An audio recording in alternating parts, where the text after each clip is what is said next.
It's 29th of January 1943.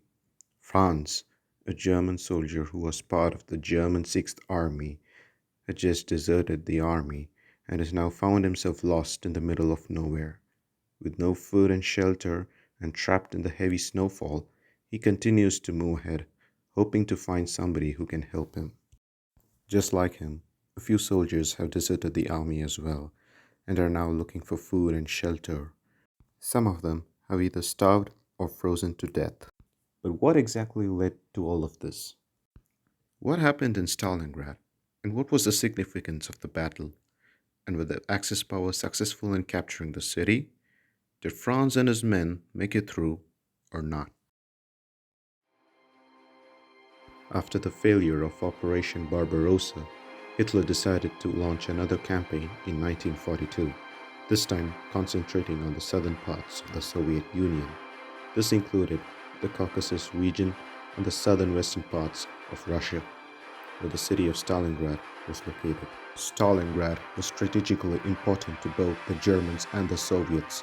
Stretching about 30 miles along the banks of River Volga, Stalingrad was a large industrial and transport hub.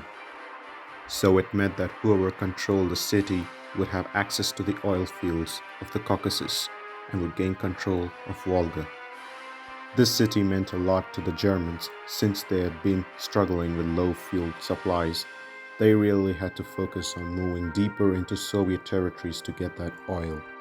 The plan of capturing the oil fields of Baku, Grozny, and Maikop would help the Germans to resupply their low fuel stock and also deny their use to the Soviets, thus collapsing the Soviet war efforts.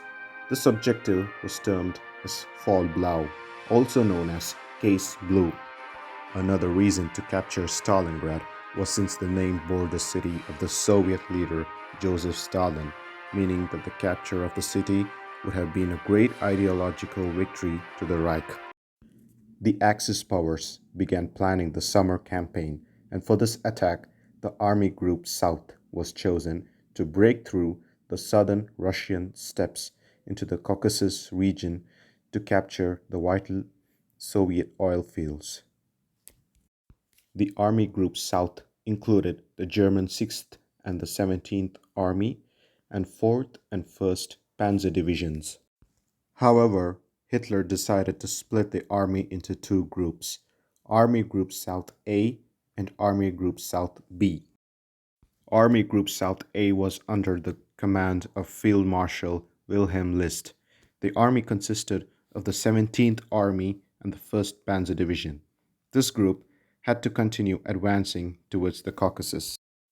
This here is Wilhelm List. On the other hand, Army Group South B consisted of Friedrich Paulus's 6th Army and Hermann Hoth's 4th Panzer Division. They were to move east towards the Volga and Stalingrad. This army was commanded by General Maximilian von Weichs. Case Blue had been planned for late May 1942, but the attack was being delayed several times. This was because the German and Romanian units were fighting the siege of Sevastopol on the Crimean Peninsula and also in the Second Battle of Kharkov. Finally, Fall Blau commenced on 28 June 1942 and the two armies attacked southern Russia. Initially, the armies were doing very well, crushing Soviet defenses and outflanking them in every possible way. Group A began heading towards the Caucasus and Group B towards Stalingrad. The Italian 3rd and 5th Infantry Division, known as Ravenna and Kosaria, respectively, fought comparatively well, showing the spirit needed. The Hungarian, Romanian, and Italian armies were responsible for guarding the northern and the southern flanks for the Germans. By now, Stalin realized German intentions and appointed General Andrei Yeryomenko and Commissar Nikita Khrushchev in planning the defense of Stalingrad. Additionally, Soviet units were formed in the 62nd Army under Lieutenant Vasily Shukov on 11 September 1942, tasked with holding the city at all costs. As the Germans were heading towards Stalingrad, they were supported by the Luftwaffe, the German Air Force, in bombing the city. Stalin ordered the civilians, including women and children, to dig trenches and build protective fortifications. He made sure that the civilians do not flee the city in the belief that their presence would encourage a greater resistance from the city's defenders.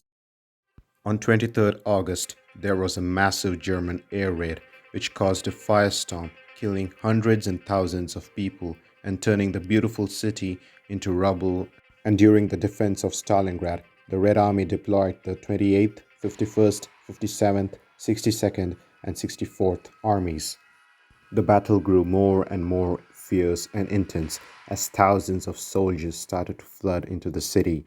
The Axis powers consisted of 270,000 personnel, and the Soviets consisted of around 187,000 personnel. There was also fierce room to room combat.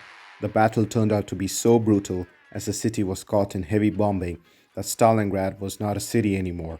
The people of Stalingrad were basically living in hell. It was said that the streets of Stalingrad wasn't measured in meters but by the corpses. The conditions of both the armies were so horrible. Diseases started spreading on both sides, such as jaundice, tuberculosis, dysentery, etc. Many rats, mice, and crows started to feed on many dead soldiers. Food shortage became a huge problem for the Germans as well as for the Soviets. The German forces eventually ran out of medical supplies such as antiseptics, morphine, bandages, and other supplies. With the lack of medical supplies, surgery had to be done without anesthesia. The worst part about the battle was the winter. Temperatures were as low as minus 30 degrees Celsius to nearly minus 40 degrees Celsius in November. Many soldiers died of frostbite and hypothermia. As time passed, many more died, be it a civilian or a soldier. Everybody suffered. War is about suffering after all. Whether you are powerful or not, everybody suffers in the end. And finally, there was a winning side. You know, they say victory cannot be achieved without sacrifice, and those who sacrifice the most deserve to win.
Operation Uranus was launched on 19th November 1942, where a million Soviet troops attacked in the north near Kletskaya and then broken through the south.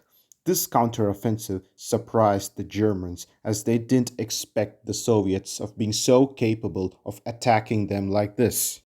As days passed by, the German Sixth Army was surrounded and trapped by the Soviet forces as they linked up at Kalash, which was about 60 miles west of Stalingrad.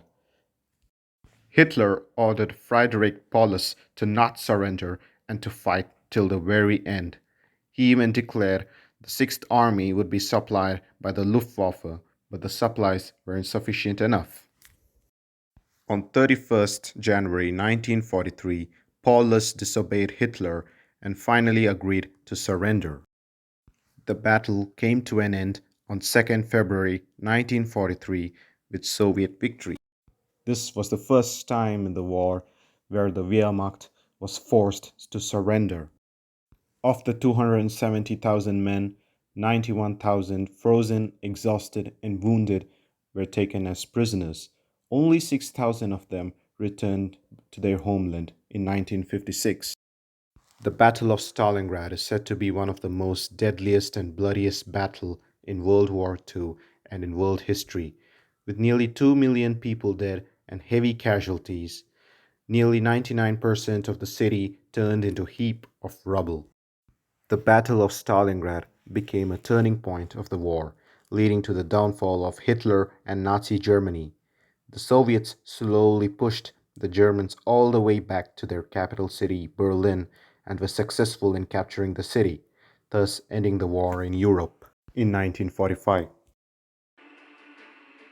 In 1945, Stalingrad was awarded the title the Hero City for all the glorious sacrifices and bravery shown by the Red Army and the people of Stalingrad in order to protect the motherland. Today, Stalingrad is named as Volgograd. A colossal monument, Mamayev Hill, also known as the Motherland Calls, was built, dedicated to the heroes of Stalingrad.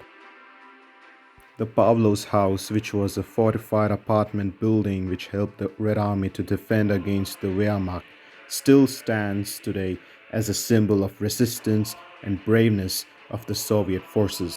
By the end of the Second World War, it is estimated that nearly 27 million Soviets had lost their lives. But if it weren't for these heroes, the world would have been a different place today.